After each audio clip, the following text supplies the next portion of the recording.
Mr. Waldron? Yes, Mr. Reynolds. Let me start by saying, as I had sponsored this as a way to make sure that we could have conversation and then we could take action on this, even though I do intend, as I believe the parking authority has now requested as well, for us to table the fine increase, at least temporarily. I want to make a couple comments here, and then I was going to ask Mr. Donches a couple questions. The one thing is, I think that part of the confusion that has arisen recently, or some frustration, revolves around what, the purpose of authorities are. And I think if you look back at why authorities are originally created, as far as, the state of Pennsylvania is concerned, it's to assist municipalities in large-scale goals. Once upon a time, it was to necessarily take out debt when cities were close to debt limits, but it's also sometimes to run operations that might be better held within authority rather than inside City Hall. And as we know, I believe all of our authorities, and I might be wrong, but that the mayor and his administration bring forward the nominees, and then we approve the nominees, and then they are tasked with doing certain things, whether or not it's the water authority, the parking authority, or the CRIZ or whatever. And before I go on, I would say is that I think that one thing is that authorities and what their roles are and how they interact with the city administration and city council and the rest of city operations can be confusing. And one thing that I've said from the last year and a half when I've been talking about open data is, how can we necessarily make a lot of the information that's been talked about here more transparent? And oftentimes I think that most things can be explained if you get the correct context and understand where they're coming from. But I think one thing that happens here, and it's, City of Bethlehem is certainly not alone, is that we could provide this information clearer. I do know Mr. Waldron has looked into the different possibilities as far as filming city council meetings are concerned. I think that's something that may come up during our budget conversations this year as far as city council. Authorities, though, have this kind of interesting relationship with the city, in that there are some things that they are tasked with doing on their own, independently, on a day-to-day basis. But the big things that authorities do are supposed to dovetail with what the goals are of the City of Bethlehem government and the city administration. And I think that there's been a lot of talk about the responses that we'd gotten from the questions about the BPA. And I think, and I didn't count them up like Mr. Gallagher did, but I think several of those questions there I would agree that they shouldn't have been answered by the Park Authority, because I think they should be answered by the administration. And this is not something that I have not shared with Ms. Carner and Mr. Donches in the administration.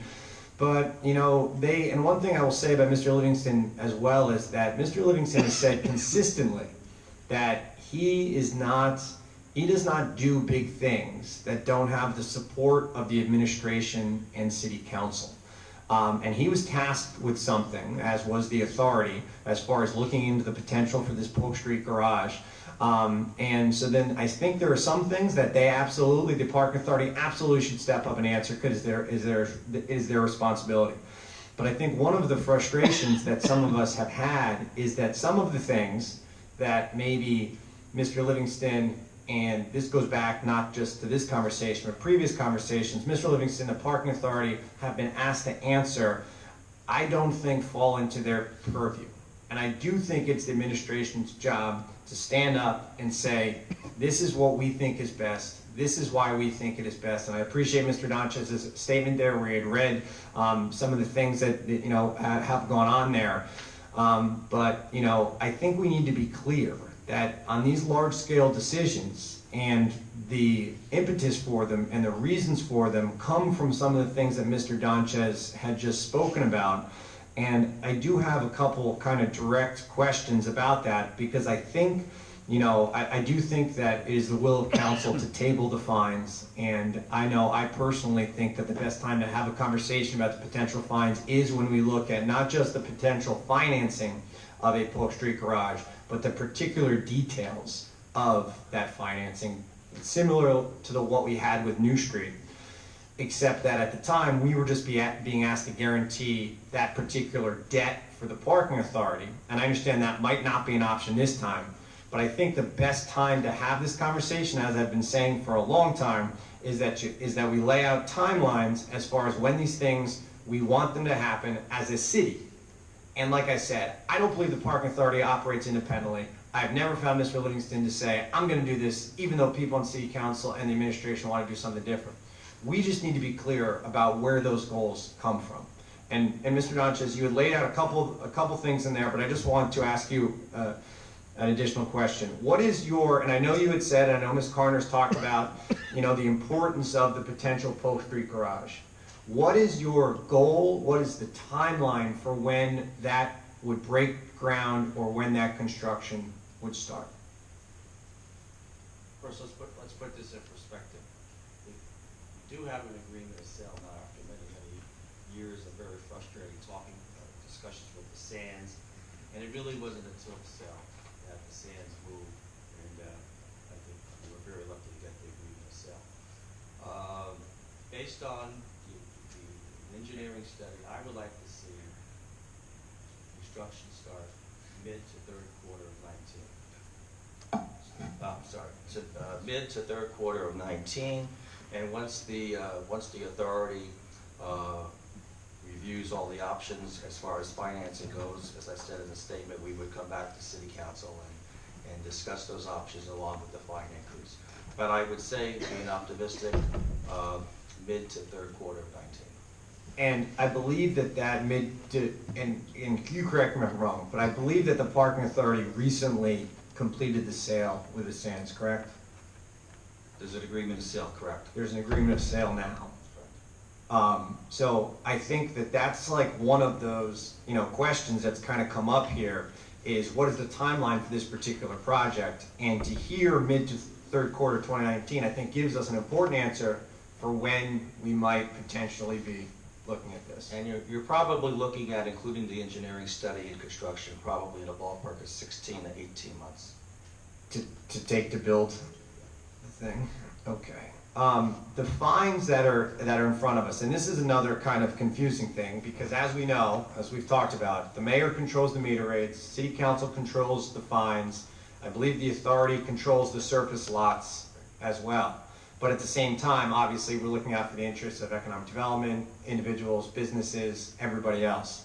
So we all kind of do have an individual role here, which led to some of the conversation and some of the questions that have come up. That even if it's not something directly that we would be asked to do, our decisions about the fines, and we've talked a lot about how these different things are connected to each other. The fines being raised, we've talked about how it's needed for efficiency of the parking system. And we've also heard about how the fines in the short term would maybe stay level or stagnant, but we would think that over time, the idea would be if people have to pay higher fines, they would be more likely to put money in the meters or park in the garage if they were long-term parkers, and we've talked about the benefit there for businesses. Do the fines need to be raised though? And do the fines need to be raised to finance the Polk Street debt? I think it's a combination. In my opinion, the answer is yes. I believe the fines are necessary for capital improvements for both existing garages and for Polk Street. Okay, and so then you're not sure, and I understand why this might be something that changes as well, but we are not sure then yet as the city about whether or not the parking authority would come back to us for a bond guarantee for the debt for Polk Street. Well, my comments indicated that when the parking authority comes up with their recommendation, it will come before City Council, and they certainly will explain whether it would be if City Council would, guarantee the bond. Okay. But that's something that will come before you for discussion. The answer is yes. And I would then say that I think that we should table the fine increase until that happens.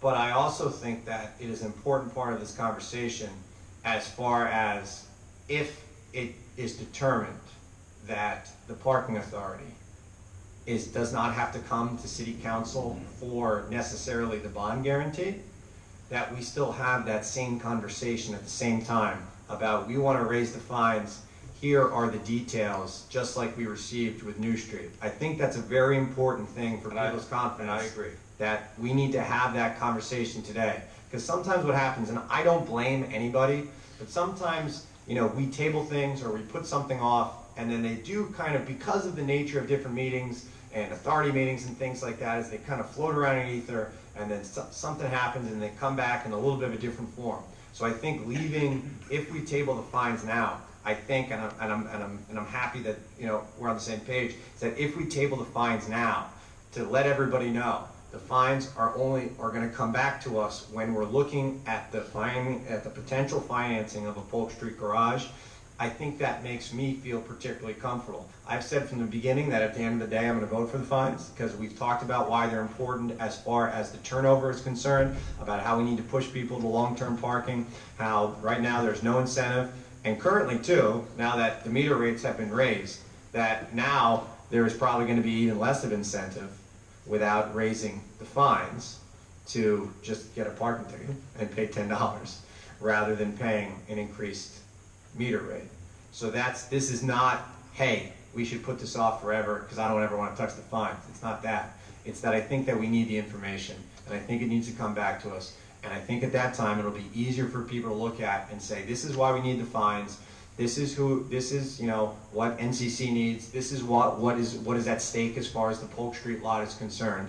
And then I think at that point there's a little bit of a different conversation that we can have about the financing. I also appreciate the fact that you're going to get us that information as far as the garage was concerned from the Redevelopment Authority.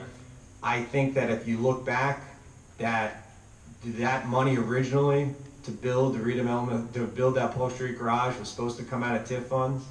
So you know, somewhere along the line, and I know if you look back at the newspaper articles, you know, and you know, I've done this, is originally the Hoover Mason trestles and cost $9 or $10 million.